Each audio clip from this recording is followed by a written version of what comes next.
Meu nome é Thaís, eu sou psicóloga, também trabalho com orientação para a educação internacional e fiz a formação biográfica na Escola Livre de Estudos Biográficos em São Paulo, há muitos anos.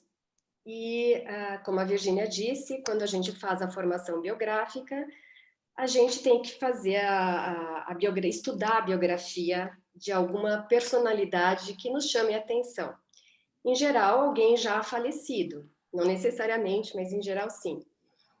E eu não tenho assim para dizer para vocês, eu escolhi o Goethe por tal motivo. Na verdade, eu acho que ele me escolheu, não sei muito por quê, porque ele era uma das biografias que ela tinha que ser escolhida para ser feita na nossa formação. Então, várias pessoas escolhiam outras e tudo mais, e foi chegando alguns no final, e o Goethe era um deles, e aí um dos nossos coordenadores falou, alguém tem que fazer. E aí eu peguei e resolvi, então tá, eu faço o Goethe. Eu achava interessante, eu achava uma personalidade muito rica, e eu acho que também muito importante para a antroposofia, porque essa formação biográfica ela é baseada na antroposofia, e também o fato dele ser alemão e eu ser descendente de alemão, de parte de pai e mãe, eu acho que isso também foi um motivo. A Celi, que está aqui, até perguntou, Thaís, você é parente do Goethe? Não, não sou parente do Goethe. Então, isso foi uma das coisas que me fez. Aí, depois, quando eu fui estudar, realmente eu vi o desafio, como a Zilda falou, o desafio que é fazer a biografia desse grande homem que viveu 82 anos e não teve um ano da vida dele que não tenha sido, que ele não tenha feito alguma coisa. Então, eu vou ter que resumir bastante. Eu não sou uma especialista em Goethe, como eu falei, eu fiz isso para o meu estudo, para a minha formação e para, né, poder fazer o curso. Então, eu não vou poder me aprofundar em coisas assim que seriam muito interessantes, mas no final eu coloco uma bibliografia que eu acho importante se alguém se interessar, se quiser se aprofundar, porque tem muitas coisas interessantes.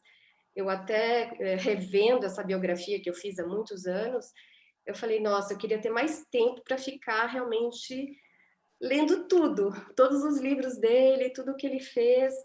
Então, eu sugiro para vocês que depois realmente vejam a bibliografia e leiam alguma coisa dele, porque é muito interessante.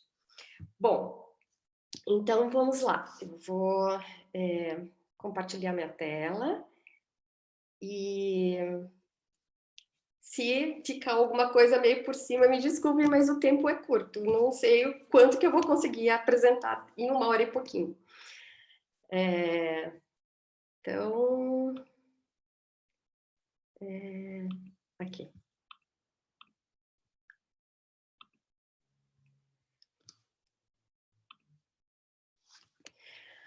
Bom, então, esse é o Goethe.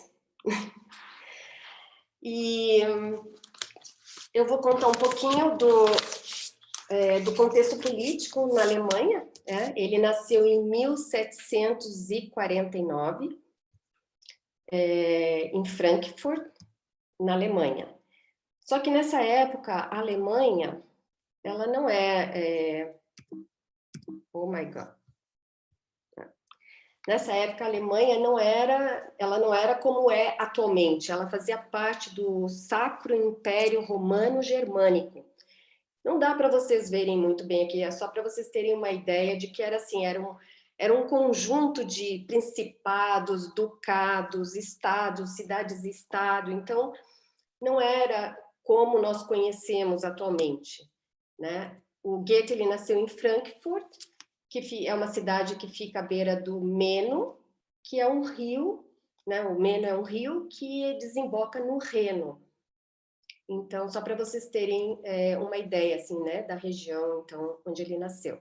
A Alemanha de agora é assim, né? Então, só para vocês se localizarem um pouquinho onde fica Frankfurt, e também nas cidades que eu vou citar, né, onde ele estudou e tudo mais. Bom, então, o Goethe... Virgínia, você está gravando? Sim. Bom, então, o Goethe, o pai do Goethe, chamava-se Johann Caspar Goethe. Ele nasceu em 1710, 1782. Ele era um advogado e conselheiro da corte de Frederico II. Era austero, culto, entusiasmado pelas ciências e amante das artes. A mãe, Catarina Elisabeth Textor, de 1731 a 1808, ela era 21 anos mais nova do que o pai do Goethe. Ela era de família aristocrática, era alegre, disposta e tinha um especial talento para contar histórias. O avô materno, Johann Wolfgang Textor, 1693-1771, era um botânico, quer dizer, ele estudava bastante a botânica, mas ele era prefeito da cidade e costumava ter alguns sonhos premonitórios. A avó paterna, Cornélia Goethe, de família aristocrática. O avô paterno, Friedrich Georg Goethe, era um estalajadeiro em Weidenhof. E a irmã Cornélia Friedrich Christiana, que foi a única irmã que sobreviveu até a idade adulta. Então, nossa, não está aparecendo a mãe aqui, sumiu da tela. Esse aqui é o pai, esse aqui, então, é o avô e a irmã. Está faltando a fotografia da mãe, que não sei por que não está vendo. Ixi, é gozado, né? Se não está aparecendo as fotos, né? Tudo bem. Vamos lá. Ih, Virgínia, peraí.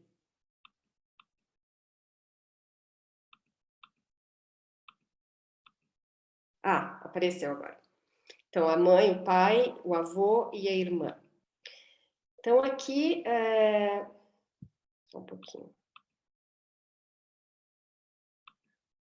Desculpe aqui. Bom, esse aqui era a casa onde ele nasceu, né, em Frankfurt.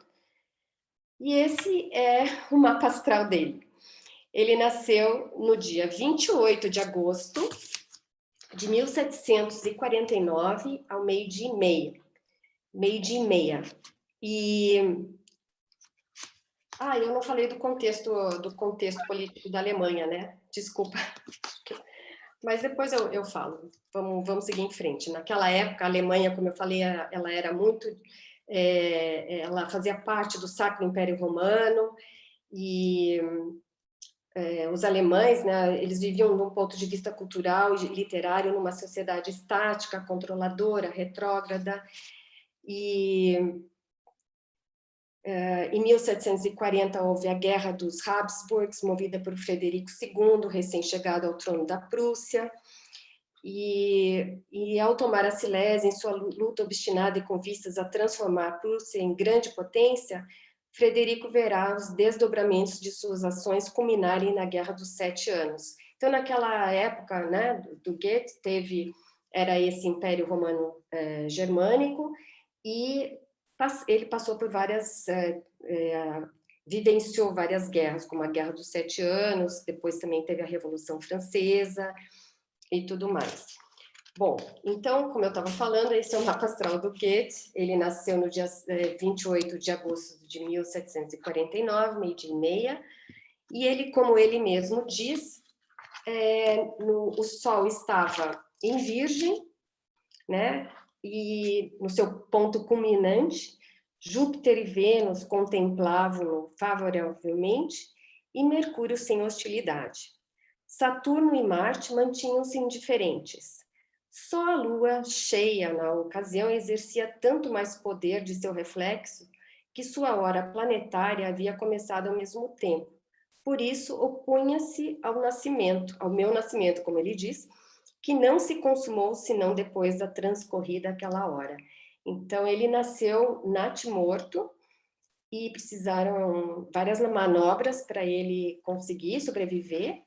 E como seu avô era o prefeito da cidade, seu avô, então, criou o cargo de parteiro e renovou a escola de obstetrícia. Então, várias crianças que vieram depois dele usufruíram, então,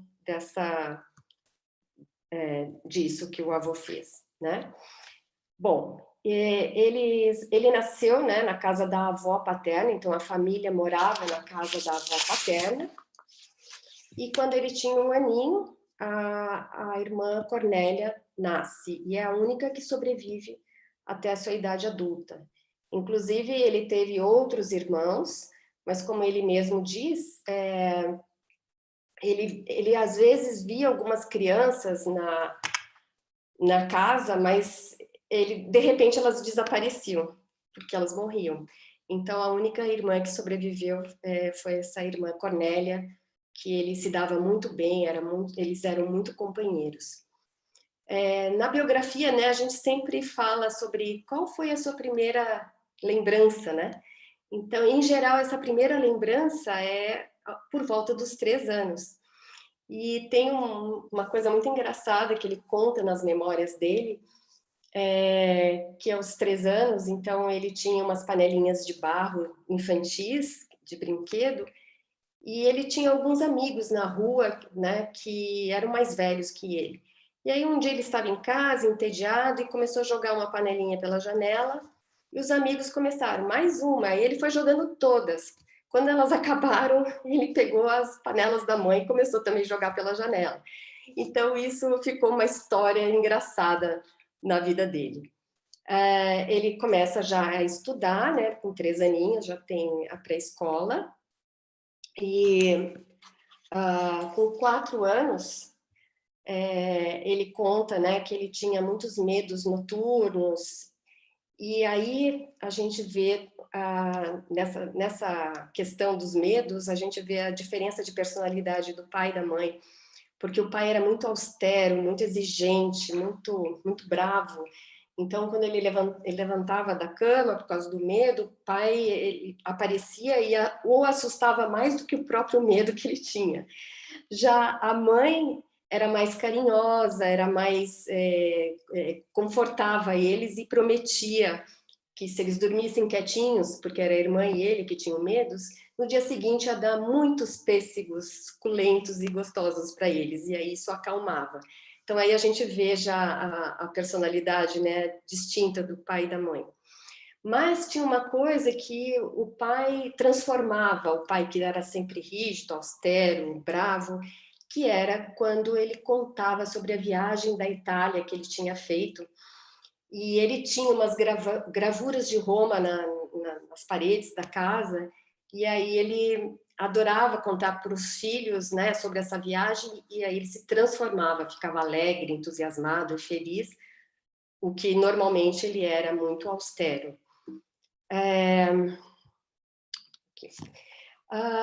Então, nos 5 anos, eles nessa época, então, eles moravam na casa da avó paterna.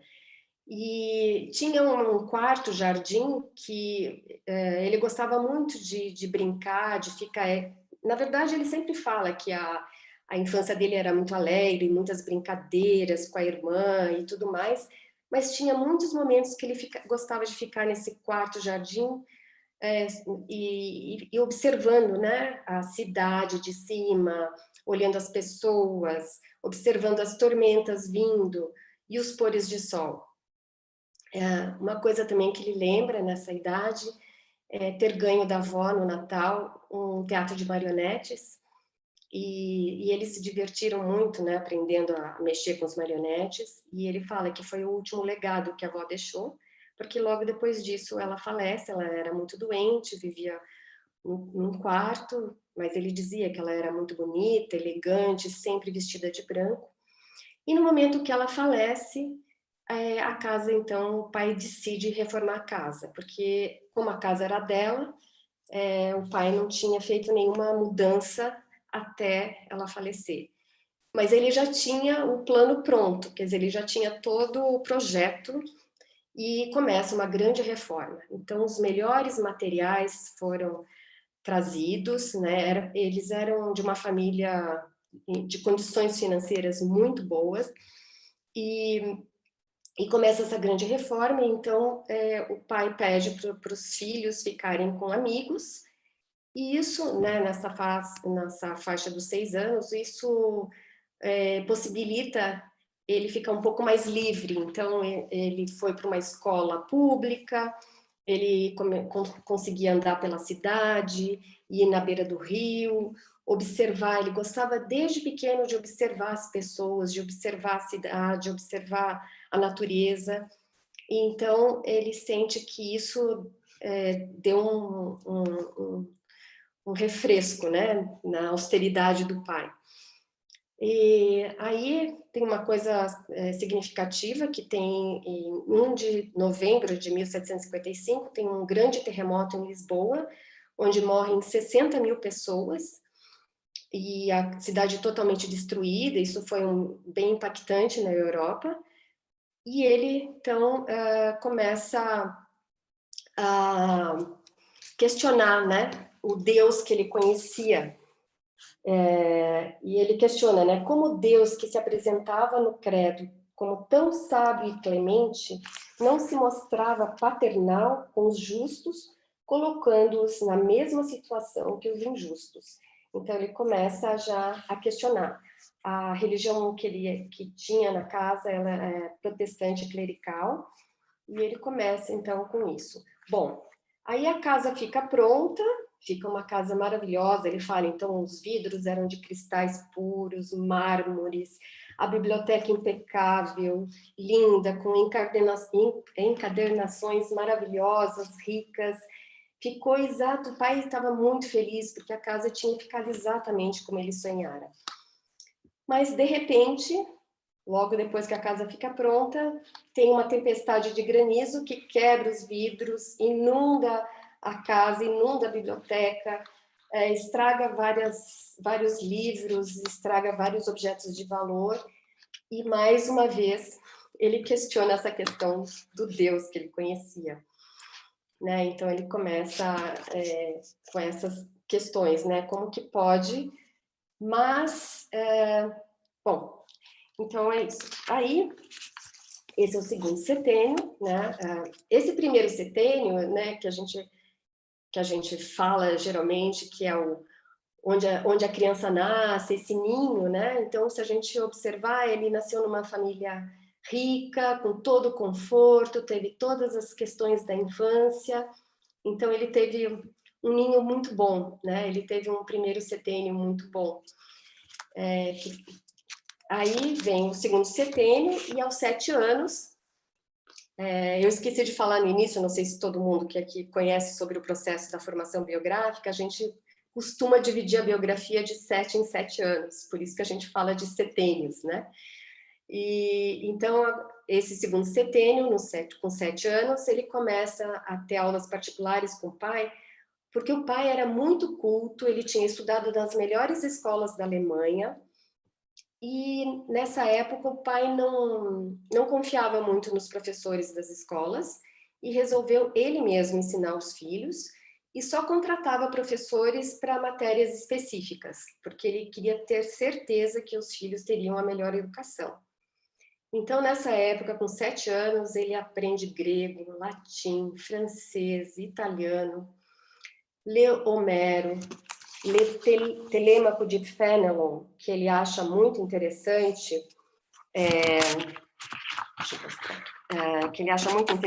que deixou o coração marcado pela profunda e benéfica doçura. Então, ele começa realmente a se interessar muito por leituras, por poesias e teatros e tudo mais. Aí ele começa a escrever, né, as primeiras poesias. Nessa época ele também tem sarampo e catapora, inclusive ele lembra de um dos irmãozinhos dele que teve sarampo, que era pequenininho e que faleceu pelo sarampo. E aí, com essa questão do questionamento dele sobre Deus e tudo mais, ele começa colocar a imagem de Deus na natureza, achava que Deus estava na natureza, que era... E aí ele resolve fazer um altarzinho numa estante e junta várias coisinhas da natureza, né? Pedras e tudo mais, e monta um altar e põe um cristal onde, na hora que o sol, né, iria bater, esse sol aquece demais esse cristal e aí queima essa estante. E aí ele chega à conclusão, né, de que esse acidente é como um sinal e uma advertência do perigo que corre em geral quem deseja aproximar-se de Deus dessa forma, isto é, adorando, né?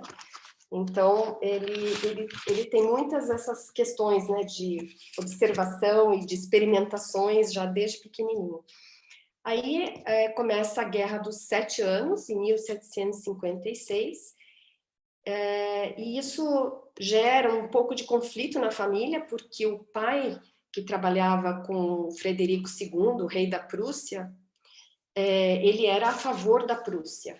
E o avô, que era prefeito, o avô materno, ele era a favor da Áustria. Então, ele lembra que isso abalou um pouquinho as reuniões da família, porque tinha sempre essas questões. Aí, com 8 anos, ele e sua irmã, por causa dessa guerra dos 7 anos, eles tinham medo que Frankfurt fosse invadido pelos franceses, então ele e a sua irmã ficavam mais em casa. E aí eles faziam muitos teatros de marionetes, muitas brincadeiras e tudo mais, e inclusive ele começou a usar os seus conhecimentos de geometria para montar os cenários, né? E é nessa idade que ele escreve um conto chamado Novo Paris. E esse conto é tão vivo, ele tem tantas descrições, ele tem tanta informação e tem que ele faz uma imagem, inclusive, de alguns lugares que as crianças conheciam, que os seus amigos achavam que era de verdade mesmo, que isso tinha acontecido de verdade. Inclusive, eles iam na cidade onde eles achavam que era o lugar do que estava nesse conto. Então, já aí ele já mostra, né, essa facilidade, né, de colocar os sentimentos e descrever as coisas. Com 9 anos, ele percebe que ele já tem uma influência de algumas pessoas, né? Então, uma delas é esse Dr. Orr, que ele publicou a observação sobre a chamada Reforma de Frankfurt, onde estão os estatutos da cidade imperial. Aí ele tem um vizinho, esse senhor Ochsenstein, que, por ser rico e desejar ter um enterro simples, demonstrou os primeiros sintomas dos sentimentos de humildade e desigualdade que as classes superiores demonstraram na segunda metade do século XVIII. E o Carlos Frederico Moser queria reduzir a vida dos negócios a uma prática mais conscienciosa. Então, ele considera que essas 3 pessoas, fora a família, claro, tiveram uma certa influência nele. Bom, quando ele no ano que ele ia completar 10 anos, Frankfurt é invadida pelos franceses. E o conde Toranque, ele resolve, então,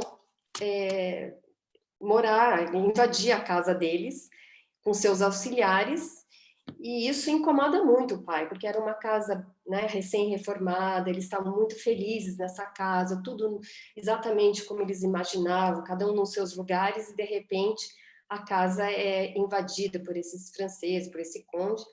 Mas esse conde, ele era muito amável, rigoroso, sério, mas era muito apaixonado pelas artes.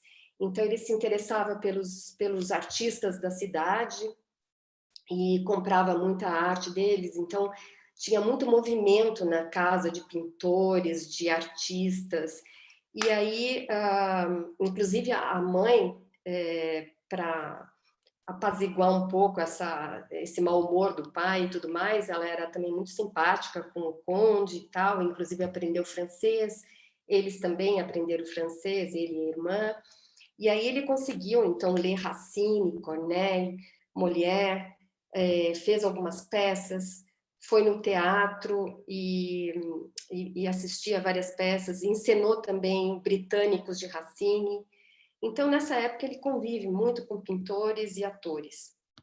Aí, logo depois, assim, de um tempo depois, acho que alguns anos, a família, o conde sai da casa e uma família aluga a parte superior da casa, um senhor Moritz, que ensinava matemática para ele. Então, ele tinha aula também de desenho, desenho, música, esgrima, equitação, inglês, alemão, latim, grego, italiano. E o pai dele exigia que eles praticassem as línguas, né, que ele aprendia. Então, ele teve uma ideia de escrever um romance, um conto, onde tinha 6, 7 irmãos espalhados pelo mundo que se comunicam entre si. Então, com isso, ele estudou a geografia desses países que estavam. Ele também pede para aprender hebraico, porque ele queria ler o Novo e o Velho Testamento em hebraico. O seu pai também o chama para ajudar nos negócios, então o pai tinha, às vezes, pequenos negócios com artífices, e a tarefa dele era acelerar o processo desses artífices. E ele, com isso, ele adorava observar, né, as pessoas, o ser humano, com suas alegrias e sofrimentos, observando eles nos ofícios, como a vida de família, e relacionando com as classes superiores e inferiores, e como que eles se relacionavam, né, as classes superiores e as inferiores, né? E aí ele se interessava pela existência pura do ser humano, pois o mais parecia indiferente e acidental. E ele também gostava muito de ir com o pai para fora da cidade, para ver a colheita das uvas, e quando ele via o processo de fazer o vinho, ele percebia como as pessoas ficavam alegres fazendo isso. Bom, e agora o terceiro setênio. Então, nesse segundo setênio, né, a gente vê o quanto que ele teve contato com a arte, né, com pintores, com livros, com a literatura, aprendeu várias coisas. Então, ele teve realmente, inclusive essa invasão na casa dele do conde, não foi uma coisa boa para a família, porque desestabilizou um pouco, mas, por outro lado, permitiu que ele tivesse esse acesso a um outro mundo, né? A França, aos livros da França, aprender outras línguas e tudo mais. Então, a gente diz, né? O mundo é belo, né? Ele teve um mundo belo nesse segundo setênio. E agora, no terceiro setênio, com 14 anos, quer dizer, na verdade, no ano que ele ia completar 14 anos, tem a conclusão, então, da paz, e que termina, então, dia 15 de fevereiro, da Guerra dos 7 Anos. Então, isso é uma alegria muito grande para toda a cidade, todos ficam muito felizes. E aí ele começa a perceber, né, ele convivia, ele gostava muito de conversar com pessoas mais velhas, com senhores da cidade, ele, né, era uma criança que realmente gostava de saber de tudo. E aí ele começou a perceber que eles queriam influenciá-lo na escolha da profissão, né? Então, vai ser homem da corte, vai ser jurisconsultor, vai ser diplomata, mas o que ele queria de verdade, como ele diz, é a coroa de louros trançada para a fronte do poeta. Era isso que ele queria ser um poeta. Já começa a pensar nisso aí, que ele queria ser um poeta. Ele representa várias comédias, né? Canuto de Schlegel, Britânicos, e nessa idade, nessa época, ele tem um grupo de amigos que a família nem sabe que ele tinha, nem sabia que ele tinha, de amigos da classe média ou inferior, e que faziam ele escrever poemas, e viram que ele tinha tanta facilidade, que saía tão bom, que ele começou a escrever poesia sob encomendas para casamentos, enterros e outros eventos, e assim recebe honorários com os amigos. Nessa época, ele também tem a primeira paixão, que é a Margarida. E aí, quando descobrem, né, que ele está com esse grupo de amigos, a família descobre, e que esses amigos, às vezes, até falsificavam documentos e coisa assim, ele teve que se afastar desses amigos, e aí ele ficou muito, muito triste de ter que se afastar da Margarida. Inclusive, ele ficou sabendo que depois ela considerava que ele era uma criança, então isso deixou ele ainda mais frustrado em relação a essa primeira paixão.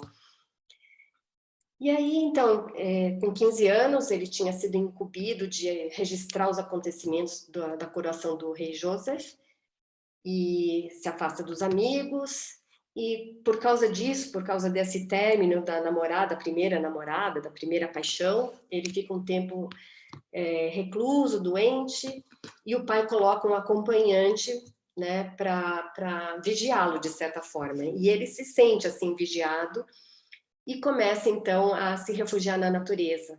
Vai para as florestas e observar a natureza, sobe nas montanhas e começa, então, a desenhar. Mas ele não conseguia desenhar com muitos detalhes, ele conseguia fazer um desenho mais do geral, né? Aí, também nessa época, ele lia muitos livros em latim, dedica-se às línguas, à antiguidade, que ele adorava, à história, e ele conta, né, ele percebe assim, que o pai era muito austero, muito exigente, e a mãe era muito bondosa, muito doce, a irmã também, gostavam de se divertir, então ele via essa diferença e se sentia muito bem com elas, né, e ressentia um pouco dessa exigência tão rígida do pai. E, bom,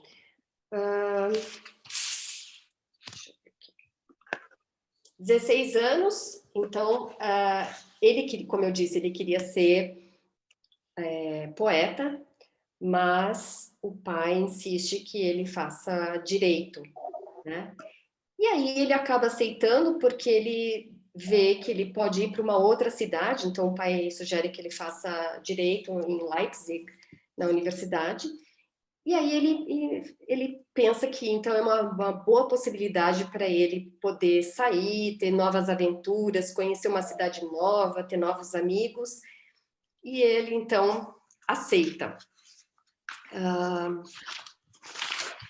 Bom, quando ele chega lá, no caminho da universidade, a carruagem atola, e aí ele tem que ajudar e tudo mais, e ele vê umas luzes, ele tem uma visão de luzes que ele não soube explicar, mas tem esse fato aí. Bom, daí ele chega na universidade e ele fala para o orientador dele, ele tenta convencer o orientador que ele queria estudar outras coisas, ele queria estudar a antiguidade, ele queria estudar história, mas o orientador falou, não, é direito, mas o direito é o que vai te levar mais próximo disso, porque você vai estudar filosofia, você vai estudar história literária, história do direito, então ele aceitou, né? E na pensão que ele morava, a pensão era de um médico e tinham vários estudantes de medicina.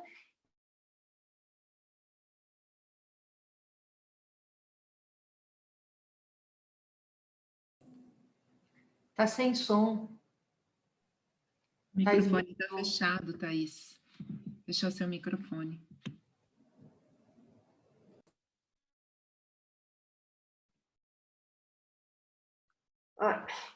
Eu não vi que meu microfone estava fechado.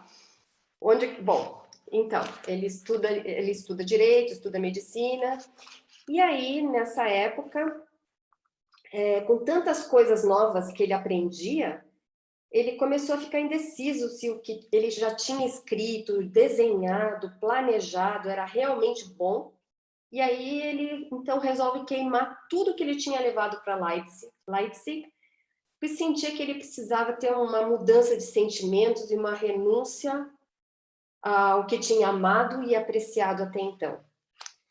E aí, nessa época, ele entra em contato com nomes do iluminismo alemão, né? Gottschalk, Geller, Schubert, e escreve poesias, canções, apaixona-se, transfere o amor que ele tinha por Margarida para Annette Schonkoff.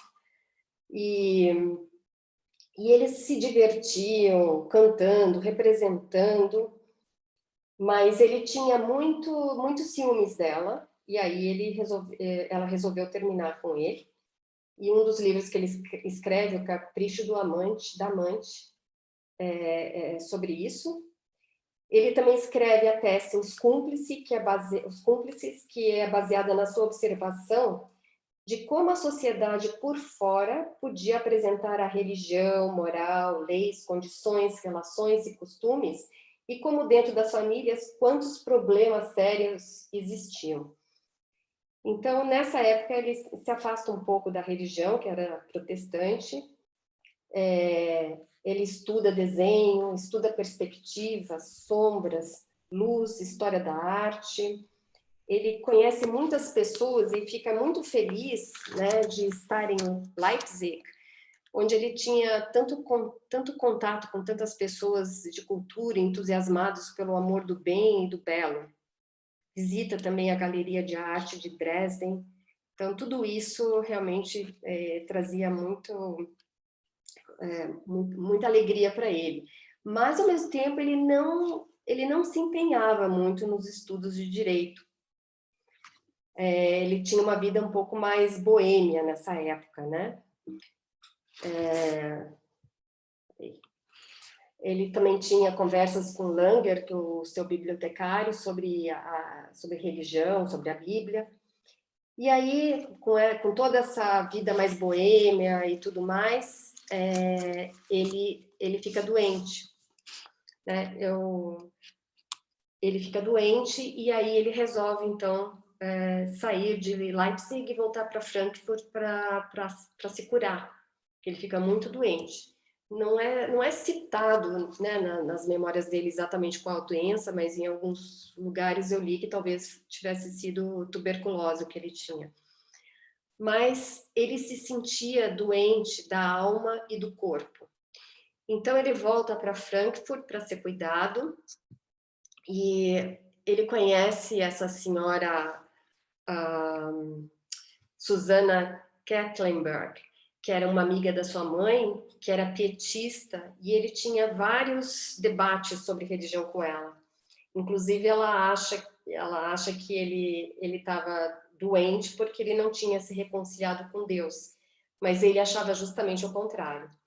Então, nessa época, ele é tratado por um médico, o médico Rosa Cruz, e ele lê vários livros herméticos sobre química, alquimia, dos mistérios da natureza, e que lhe traria um remédio universal para a cura.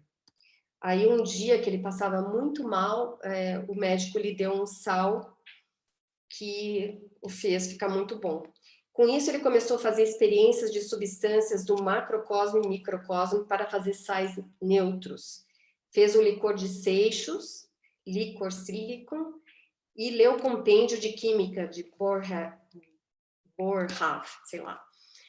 Bom, então ele entra muito em contato, né, com a astrologia, com a alquimia, com esses estudos mais esotéricos e herméticos. Aí ele relê as cartas que ele tinha enviado para o pai, para a família, e novamente queima tudo. Começa a desenhar nessa época, né? Ele continua desenhando a natureza, se interessa pela decoração da casa, da arquitetura. Ele desenha o quarto, ajuda na decoração, leu História da Igreja e das Heresias, que exerceu uma forte influência sobre ele, e com isso construiu sua própria religião com o neoplatonismo e com a contribuição das doutrinas hermética, mística e cabalística, questões sobre a própria existência, seus estudos, sua libido e futuro. Então, ele tem muitas perguntas existenciais nesse período, né? Aí, bom, nesse terceiro, então, setênio, a gente vê, né, o quanto que ele estudou, o quanto que ele, né, teve questões existenciais, teve discussões com várias pessoas que ele considerava sábias e tudo mais, e observações mais sobre a sociedade, sobre a política, sobre a religião. Então, a gente vê, né, a questão do terceiro setênio, o mundo verdadeiro. Né? Bom, aí o quarto setênio não está dando para ver a fotografia que eu pus, eu não sei porquê. E, então, com 21 anos, ele então já estava curado e ele retoma seus estudos de direito na Universidade de Estrasburgo. Esses estudos lá, o direito em Estrasburgo era mais voltados para a prática. E aí, nessa época, ele sente que algo tinha mudado dentro dele. Ele chega lá e ele fica muito entusiasmado de ver essa cidade linda, com uma natureza em volta muito bonita, com uma arte maravilhosa. Então, ele fica muito impressionado com a catedral e contemplar, né, a sua arquitetura gótica. Isso produziu nele uma impressão isenta de qualquer convenção. Ele sente que o sublime se une ao gracioso. Sobe no alto para contemplar a cidade, a bela paisagem que acompanhava o curso do Reno. Sente-se feliz por poder morar num lugar tão lindo. E ele, então, o conselheiro dele falou que ele precisava se preparar para os exames, para colar grau e para ele terminar, então, a faculdade, para depois ele poder estudar o que ele queria, né? Para ele poder realmente ir para a prática. Então, logo ele fez, ele não tinha dificuldades nenhuma. Desde pequeno, ele era uma pessoa muito bem dotada, então ele tinha uma memória excelente, ele aprendia muito rápido tudo, mas ele não gostava, assim, de muitas regras, né? Então, ele se interessava por muita coisa, mas ele tinha muitos interesses. E aí, ele se interessa bastante por medicina nessa época, porque a maioria dos seus colegas do pensionato estudava medicina, e ele faz um curso de anatomia e de química. Nessa época também passa pela cidade a Maria Antonieta, arquiduquesa da Áustria, rainha da França, e ele observa, né, toda a decoração que fizeram na passagem dela, e ele faz até uma observação de que tinham escolhido, né, uma tapeçaria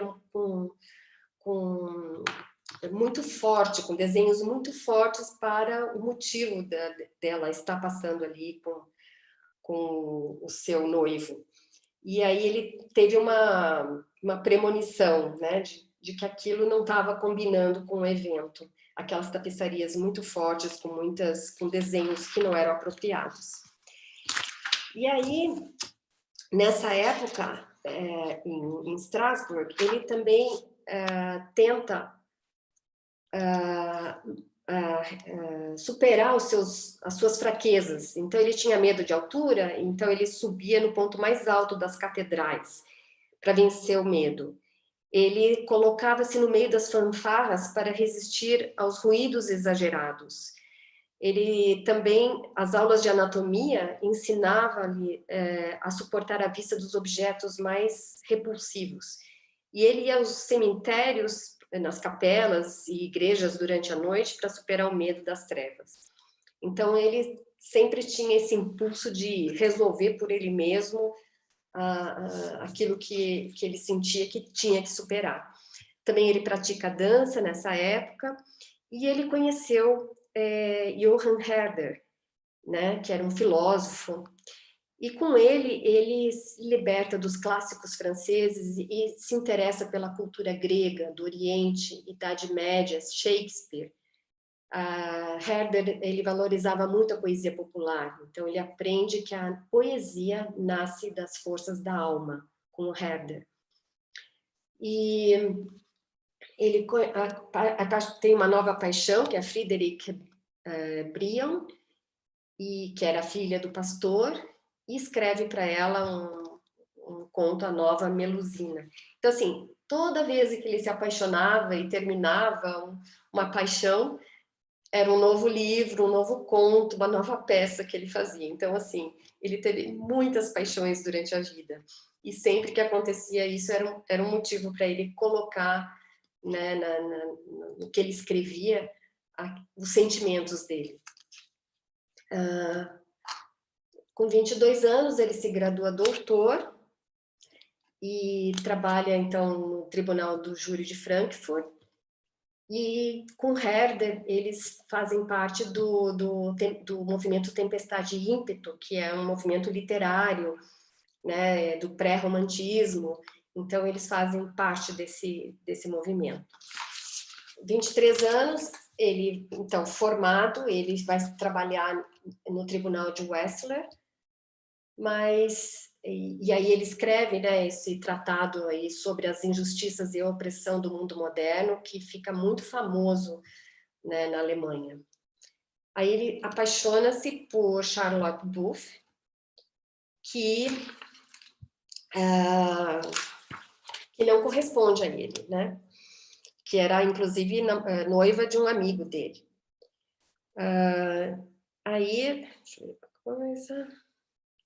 Bom, aos 24 anos, a sua irmã casa-se com um dos seus amigos e ele começa a fazer começa a escrever o Fausto Zero, né? Começa a rascunhar o Fausto, que é uma das suas obras mais importantes, é uma das obras importantíssimas da literatura alemã e, na verdade, do mundo, né? Uma obra ele é super conhecido justamente por essa obra, o Fausto. Mas esse aí ainda é um precursor daquilo que ele escreveu. Com 25 anos, então, esse romance que ele tinha com que ele tinha esse amor por essa anterior, como é que é o nome dela?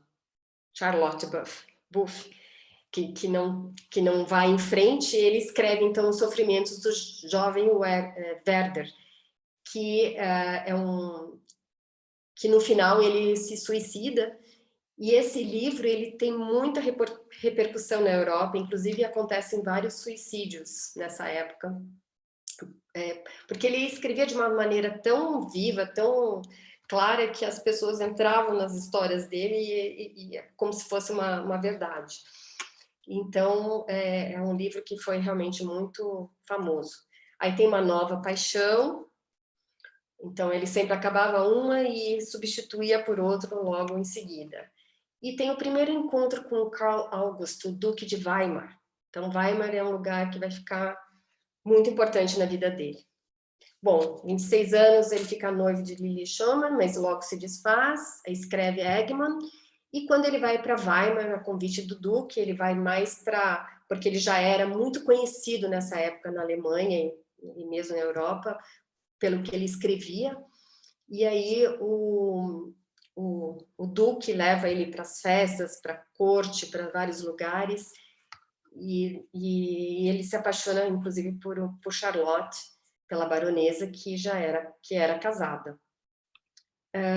Ele ganha o pavilhão, né, em Weimar, ele vira conselheiro do Duque, o Duque, então, coloca ele como um ministro, um conselheiro, porque antes, só por acompanhá-lo, as pessoas achavam que ele estava influenciando o Duque de uma maneira não muito legal, então ele coloca ele numa função mesmo. E exerce muitas funções administrativas e políticas. Então ele vira ministro da Cultura, de Exploração de Minas, Florestas, estuda geologia, botânica, mineralogia e anatomia.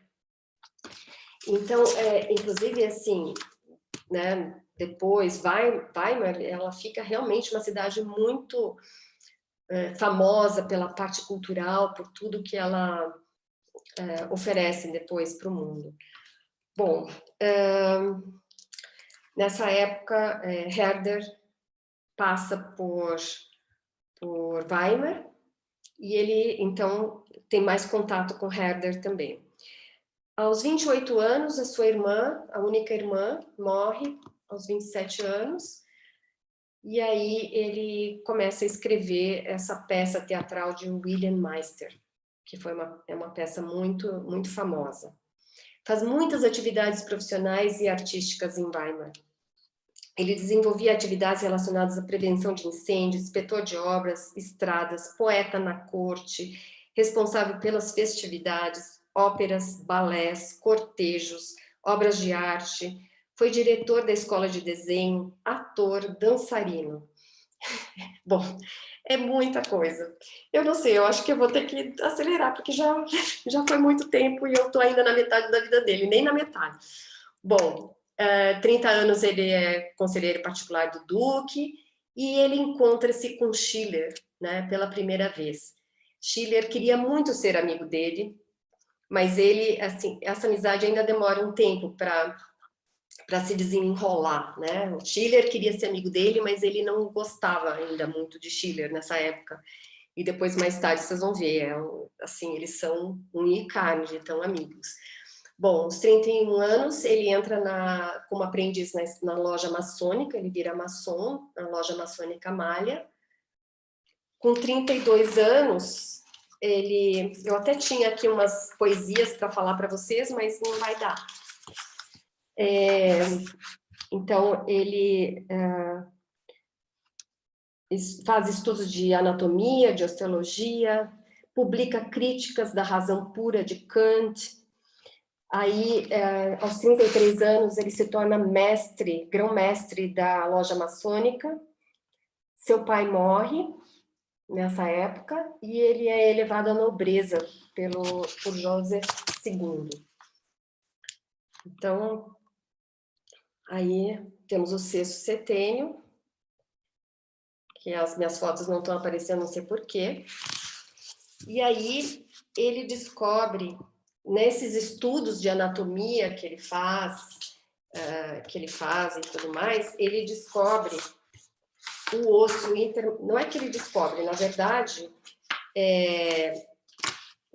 já tinham estudado esse osso intermaxilar humano, mas ele estuda isso no crânio de um elefante que tinha emprestado para ele, e ele estuda e ele é que diz, né, ele foi o primeiro a provar a sua existência em todos os mamíferos. Então, outros cientistas já tinham descoberto, mas ele é que prova que todos os mamíferos tinham esse intermaxilar humano, né? E aí, então, esse é chamado de o osso de Goethe, né? E o crânio do elefante, que levou Goethe a essa descoberta, foi chamado do elefante Goethe, que ainda existe no Oteano, no museu em Kassel, na Alemanha. Bom, aos 36 anos, ele faz também estudos geológicos, mineralógicos, botânicos, isso tudo lá em Weimar, né? Toda essa função dele. Termina essa peça, a Missão Teatral de William Meister, e ele, então, por causa daquele amor, daquela paixão com a baronesa, que era casada e tudo mais, e não estava mais dando certo, e ele também estava cansado de tantas atividades na corte, não estava tendo tempo para escrever, tinha várias coisas que não estavam sendo continuadas, ele se desencanta na corte, e aí, com 37 anos, logo depois que ele faz 37 anos, ele decide, então, viajar para a Itália. E viaja incógnito, assim, ele sai no meio da noite, não avisa ninguém, né? Não avisa ninguém, e sai com outro nome. E na Itália ele visita várias cidades. Deixa eu ver aqui. Então, dia 13 de setembro, ele fez aniversário em agosto, dia 13 de setembro ele viaja para a Itália. E aí ele realiza um sonho cultivado desde a infância, quando contemplava as vistas de Roma nos quadros da sala do pai. E aí ele visita, né, todas essas cidades aí, Lago Garda, Veneza, Verona, Veneza, Pádua, Ferrara, Bolonha, Roma, Durante o percurso, ele vai registrando num diário todos os acontecimentos. Admira a paisagem, observa as mudanças climáticas, relacionando-os com a natureza e como uma interfere na outra. Observa a composição do solo, as montanhas, as diferenças das plantas que vivem perto da água, das que vivem longe dessa, a influência da altitude na formação do caule e das folhas. Comenta sobre as suas mudanças atmosféricas, podem ser influenciadas por forças imperceptíveis nas montanhas. Observa também os lugares, seus costumes, vestuário, assim como a arquitetura e as obras de arte. E leva também os seus manuscritos, né? E com esse cenário ele se sente inspirado para terminar a Ifigênia de Tauris. Reflete que essa viagem está colocando seus poderes de observação à prova e que está desenvolvendo uma nova elasticidade na mente. Pergunta-se se consegue olhar e aprender novas coisas com novos olhos e claramente. Vendo toda a magnificência da beleza da natureza, pensa que pode acreditar-se na existência de um Deus. Na Itália, ele sente-se em casa, nem um estranho, nem um exilado. Aproveitava todas as coisas como se tivesse nascido e crescido lá e estivesse voltando de uma expedição de caça-baleia da Groenlândia. Quando chegou em Roma, no dia 29 de outubro de 1786, acalmou-se e sentiu uma paz que parecia que durava o resto de sua vida. Porque quando alguém vê com seus próprios olhos o todo, que só tinha conhecido em fragmentos e caoticamente, uma nova vida começa. Ficou admirado em ver por todos os lados palácios, ruínas, jardins, vida selvagem, casas pequenas, estábulos, arcos triunfais e colunas, que muitas vezes, por estarem tão perto uns dos outros, dariam para serem desenhados numa página só. Os monumentos antigos que viu em Roma influenciaram significativamente seu crescente compromisso com uma maneira clássica de ver a arte. E aí encontrou uma colônia de artistas alemães que o receberam com muita simpatia e tudo mais. Vai a Nápoles, vai até o Vesúvio, inclusive, estava em erupção, visita Pompeia, vai a Palermo por mar, e aí tem a intuição da planta primordial. E o que ele fala da planta primordial, né? Que ele formulou depois essa teoria da metamorfose vegetal, na qual a forma arquetípica da planta pode ser encontrada na folha. Ele escreve: de cima para baixo, uma planta é toda folha, unida de maneira tão inseparável ao futuro broto que um não pode ser imaginado sem o outro. Então, ele publica depois a Metamorfose das Plantas, e ele fala, né, a exibição em constante mudança das formas das plantas, que acompanha há muitos anos, desperta cada vez mais dentro de mim a noção. As formas das plantas que nos cercam não foram todas criadas em um determinado momento e em seguida trancadas na forma dada. Elas receberam uma feliz mobilidade e plasticidade que lhes permitem crescer e se adaptar a muitas condições diferentes em muitos lugares diferentes. E essas teorias botânicas dele são muito baseadas quando ele fazia a jardinagem em Weimar. Bom, e aí ele volta para Roma, né? E ele desiste da pintura. Ele escreve, inclusive, depois, mais adiante, um livro, A Viagem à Itália, que é muito interessante de ler. Mas dizem que ele só anotou esse primeiro ano esse um ano, ele ficou 2 anos na Itália, que ele teve mais anotações do primeiro ano. O segundo ano ele não tem muita coisa. Bom, aí ele escreve, aos 39 anos, ele escreve as Elegias Romanas, onde admira os vestígios da antiguidade clássica e publica Egmont, que é uma tragédia de fundo político em 5 atos. Em julho ele conhece, aí ele volta de Roma, ele volta para Weimar, em junho, e conhece Christiane Vulpius, que era uma moça que trabalhava numa floricultura, e eles começam, então, a morar juntos. Isso é assim, não é muito bem aceito na corte, né? Porque ela não era uma pessoa da corte, mas eles vivem juntos. E nessa época ele dedica-se mais às suas obras literárias e científicas. Ele pede, inclusive, nessa época, que o duque o dispense de grande parte de suas funções, né, administrativas para ele se dedicar a essas obras. Sente-se, de tal modo, comprometido com as investigações.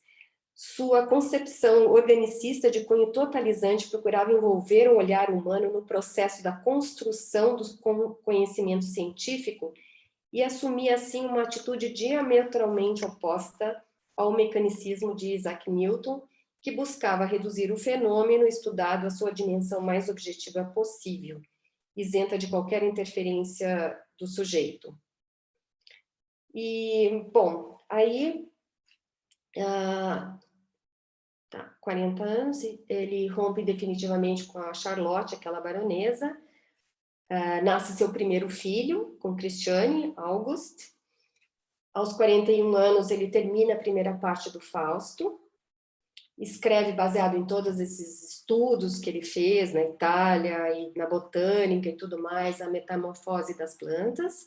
Eu sugiro que vocês leiam, porque é muito interessante todo esse estudo que ele faz, né, da planta primordial e tudo mais.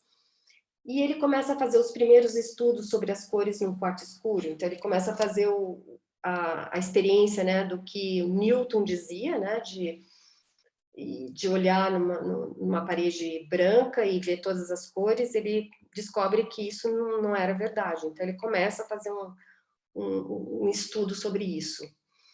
Aí ele tem várias conversas com Schiller, então nessa época eles já tinham se aproximado, e faz um estudo sobre as vértebras cervicais, e também ele conhece Mozart e também se interessa por isso e assiste várias obras dele e tudo mais.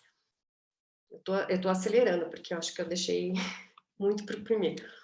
Bom, voltando, então, quando ele voltou para Weimar, ele continua, então, trabalhando e tudo mais, mas, como eu falei, escrevendo mais, mas ele faz a criação e a direção do Teatro da Corte de Weimar, onde, inclusive, o Schiller, ele se apresentava e apresentava suas peças e era muito aplaudido. E ele ficava um pouco, às vezes, ressentido em relação a isso, ainda nessa época. Ele levou à cena algumas das suas peças, o público não aprova, porque ele achava que faltava drama, vibração, emoção, ao contrário do que ocorria com o amigo Schiller, que era ídolo das plateias pela vivacidade dos ideais revolucionários, que exaltava, fato que causava em Goethe um certo despeito em relação a Schiller, em relação desses dois poetas. Bom, aí Schiller sempre tentando convencê-lo a ser amigo, tinha convidado ele para escrever na revista, e finalmente até o Goethe aceita. Nos 43 anos, ele ganha do duque o palacete de Frauenplan. Ele é um historiador oficial da Batalha de Valmy, então ele tem 500 soldados sob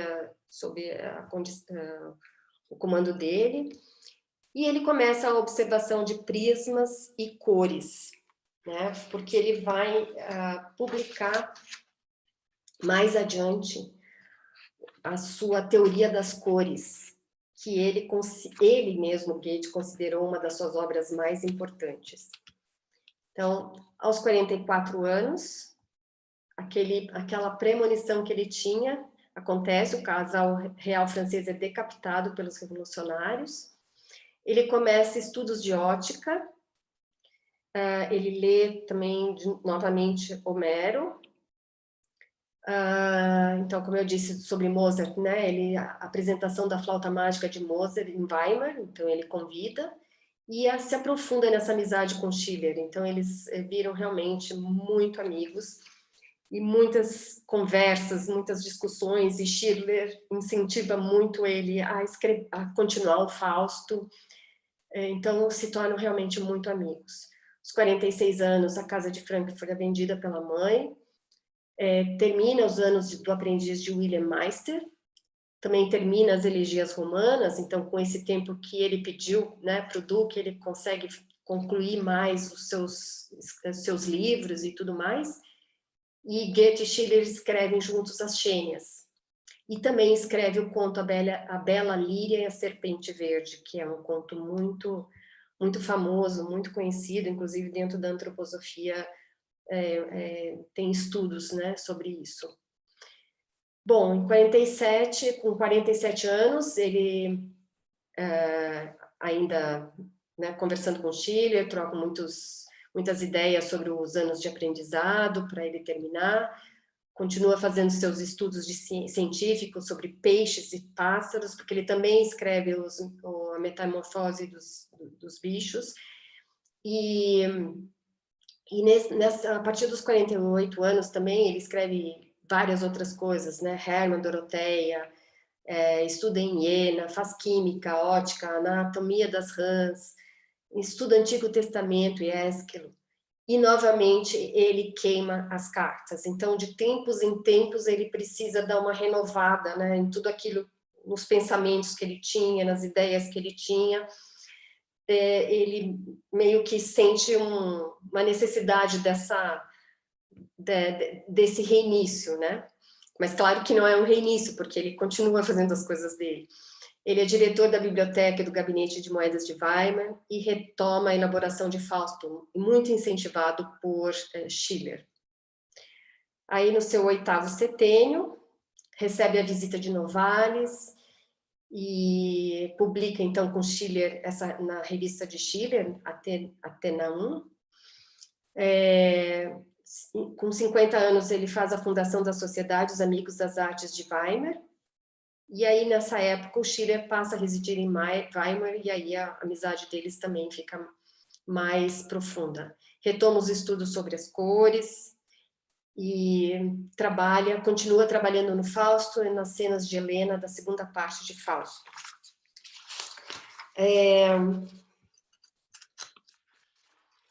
Bom, aos 52 anos, ele adoece, mas se recupera graças a um célebre médico e conselheiro da corte. Ele vai também para algumas águas termais e faz a construção e decoração do castelo de Weimar para o Duque.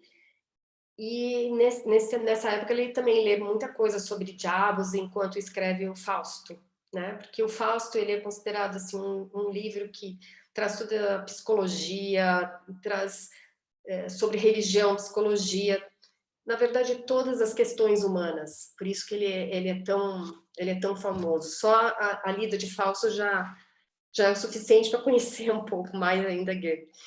53 anos, ele tem contato com esse músico, Zelter, que fará muitas músicas para as poesias de Goethe. E constrói um novo teatro.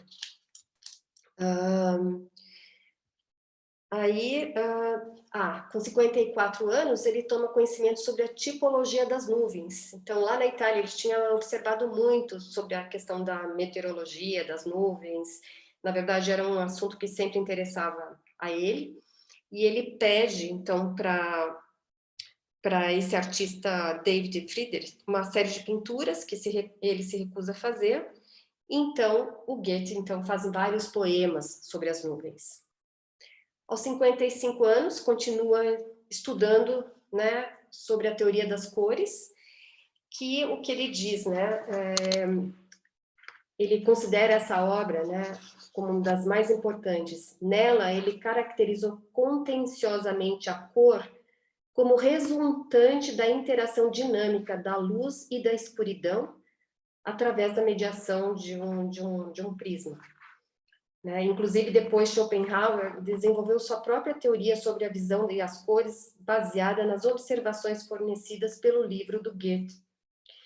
Né? Então, inclusive, um dos grandes pintores, o Turner, ele adotou muito essa teoria para suas pinturas. Inspirou muito ele. Ele é nomeado como conselheiro efetivo. Aí, então, aqui, né, tem sobre a teoria das cores que ele fala, que Goethe foi, no entanto, o primeiro a estudar sistematicamente os efeitos fisiológicos da cor, e suas observações sobre o efeito das cores opostas o levaram a um arranjo simétrico de sua roda de cores, pois as cores diametralmente opostas uma à outra são aquelas que reciprocamente se evocam nos olhos. Então, isso está na sua teoria. Vou ser sincera, esse livro não é muito fácil de ler, não. Então, eu estou falando de uma forma bem geral, mas tem o livro, né, A Teoria das Cores, e ele realmente tem muita explicação assim, muito complexa, mas vale a pena se aprofundar um pouco mais sobre isso. Bom, com 56 anos, Schiller falece, isso o abala muito, né? Realmente ele fica muito deprimido, mas ele continua, né, com seus estudos, ministra várias conferências sobre temas científicos. Aos 57 anos, conclui a primeira parte de Fausto, e nessa época, Weimar é ocupada por tropas napoleônicas após a Batalha de Iena. E inclusive, vários soldados, né, de Napoleão invadem a casa dele e tudo mais, e nessa época, Christiane, a que morava com ele, né, a consorte dele, ela o defende, ela fica na frente dos soldados e tudo mais, e com esse ato de coragem, ele então decide casar-se oficialmente com ela, depois de viverem juntos 18 anos. Né? E, bom, aí ele continua seus estudos de geologia e escreve Metamorfose dos Bichos. E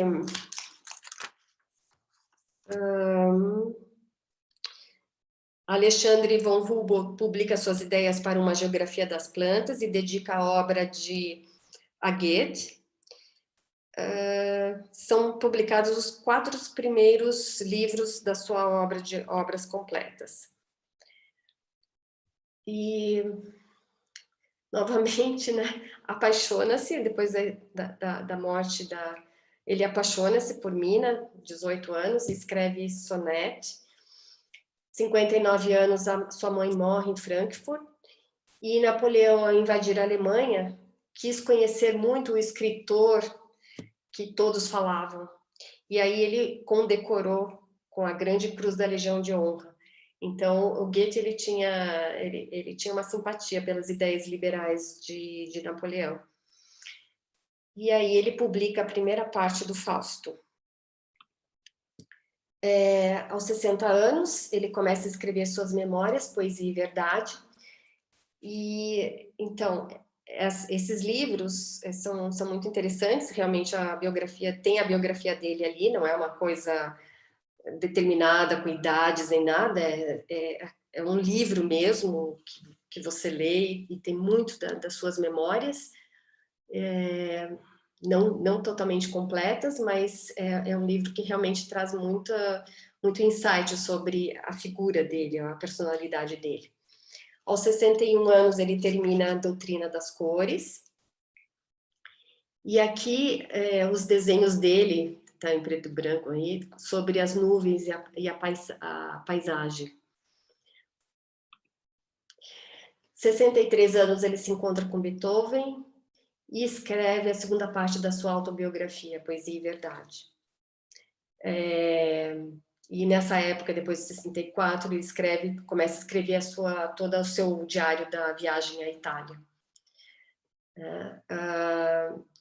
Novamente, ele tem uma nova paixão, Marianne Jung, com 30 anos, e publica a sua terceira parte da Poesia e Verdade. 66 anos, ele é ministro do Estado, faz novos estudos sobre as cores, e a sua esposa morre. Ele realmente fica muito afetado com isso, né? Praticamente ele é o único, ele e o filho e os netos são os únicos sobreviventes, né? Que todos já se foram. Primeiro número da revista Arte e Antiguidade, dirigida por ele, e faz um projeto de iluminação para Iena com o filho August. E discute, como eu já falei, o Schopenhauer, ele se baseia muito na doutrina das cores de Goethe para escrever. Bom, eu estou acelerando muito porque está muito tarde já. Como eu falei, vou passar horas e horas falando aqui sobre ele. Aos 68 anos, o seu filho se casa e ele deixa a direção do teatro de Weimar, né? Se encarrega pela biblioteca. Lança revistas sobre as ciências naturais, de forma geral, e sobre a morfologia em particular. Nasce seu primeiro neto, de novo sobre as observações meteorológicas das nuvens, e continua seus estudos sobre as cores. Escreve um ensaio sobre a polêmica entre clássicos e românticos na Itália. 70 anos, leu O Mundo como Vontade e Representação do Schopenhauer, e Frankfurt celebra seu 70º aniversário. E continua seus vários estudos científicos, né? Aos 71 anos, redige um relato sobre a Guerra da Prússia, príncipes alemães contra a França revolucionária, e continua trabalhando sobre a viagem de William Meister, que é também um livro, também como Fausto, bem importante. Nasce seu segundo neto, estuda a poesia indiana, apaixona-se por Ulrich, ela tinha 17 anos, mas sua mãe não deixou que esse romance continuasse. Então, vocês podem ver, né? Ele tinha muitas paixões, toda a sua vida sempre com muitas paixões, mas elas é que foram, de certa forma, o alimento das suas poesias, os seus livros, e também o seu grande interesse, né? Por tudo que acontecia no mundo, na vida. Aos 73 anos, faz ensaios sobre arquitetura alemã, e em 74 ele encontra com Peter Eckermann, que é o seu secretário, e esse livro, Conversações com Goethe, é um livro muito interessante, com todas os questionamentos dele, essas conversas, são realmente um livro muito interessante.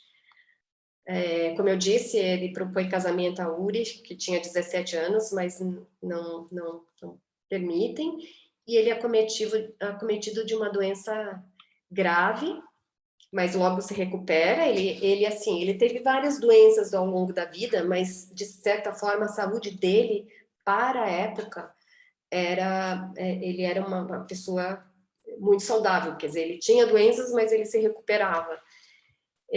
Tem a publicação, então, da correspondência de Goethe e Schiller, e ele começa, então, retoma a elaboração da segunda parte do Fausto. Também tem a festa de 50 anos dele, na chegada dele. Bom, aí, 77 anos, ele prepara a nova edição das obras completas, conclui o terceiro ato da segunda parte do Fausto, e retomada da elaboração, nasce a neta Alma, e lançamento dos seus volumes de obras completas. O Duque August morre, e ele termina todos os livros, praticamente, o seu busto é esculpido, e aos 81 anos seu filho morre em Roma, vitimado pelo alcoolismo, e ele sofre uma hemorragia pulmonar logo depois. Aos 82 anos, ele termina o quinto ato da segunda parte de Fausto e pede que o manuscrito seja lacrado e publicado somente depois de sua morte. Termina também a redação da Poesia e Verdade, e em 28 de agosto de 1831 é o seu último aniversário em Ilmenau. Ele continua discutindo, deixa eu até ver aqui, normas para a construção para a construção de pontos de estabelecimento de rotas comerciais para o Brasil. Porque na época da Revolução Francesa, o casal real vem para o Brasil e eles abrem, né, o Brasil para trocas culturais, abrem uma universidade aqui, e aí começa uma abertura para o mundo. Então, vem muitos cientistas ao Brasil e tudo mais, e ele recebe nobres, diplomatas e pessoas do Brasil, inclusive que se interessam pela mineralogia do Brasil. Deixa eu ver onde que está aqui, que eu separei, sobre o Brasil. Bom,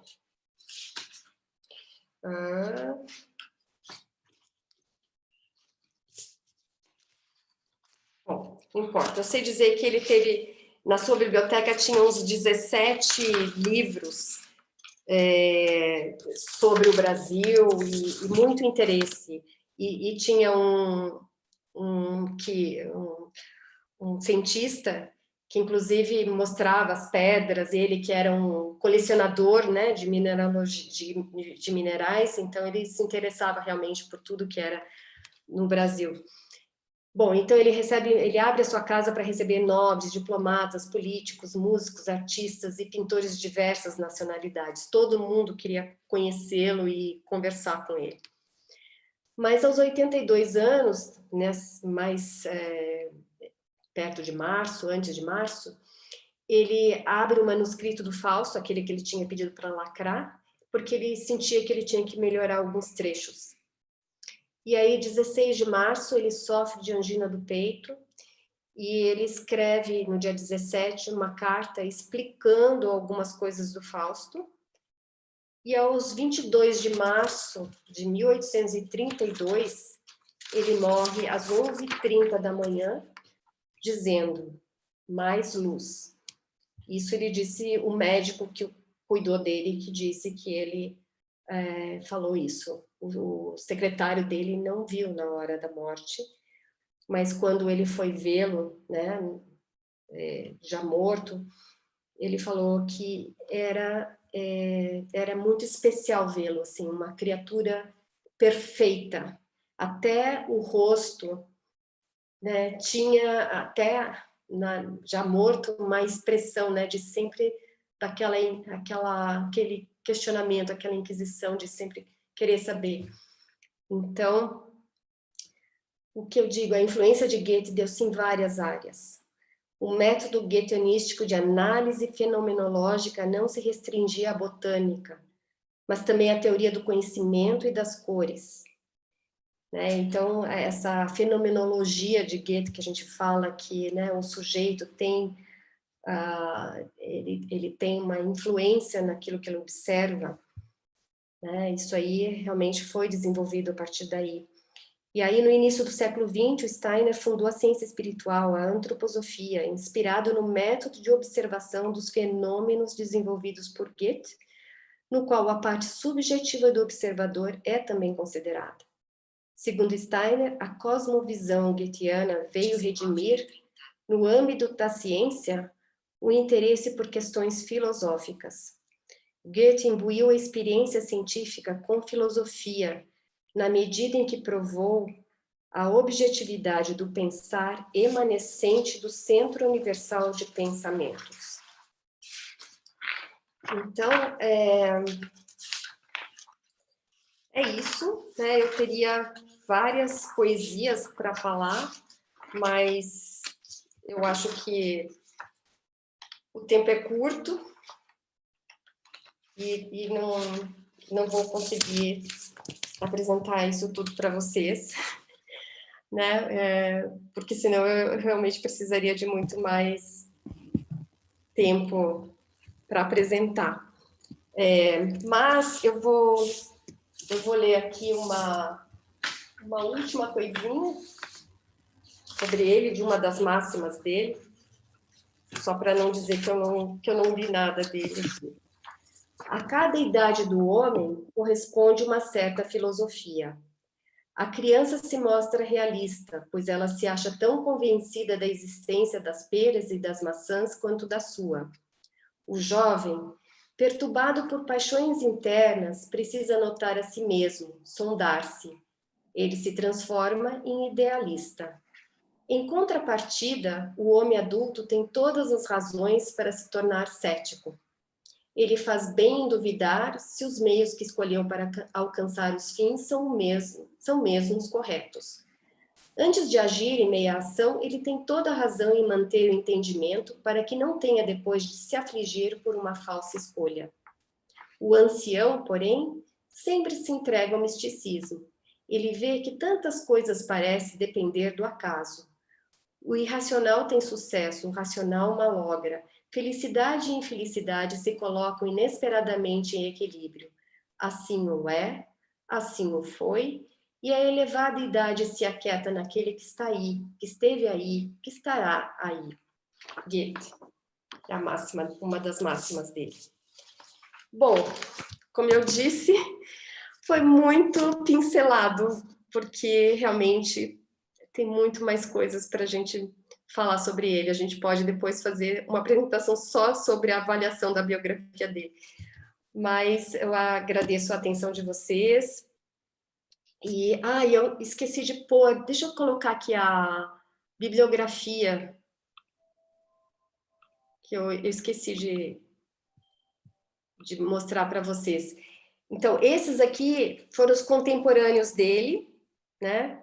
Que é o Rousseau, o Frederico, Kant, o Herder, Goya, Mozart, o Conde, o Duque de Weimar, Schiller, Fichte, Napoleão Bonaparte, Beethoven, Novalis, todos eles foram contemporâneos dele.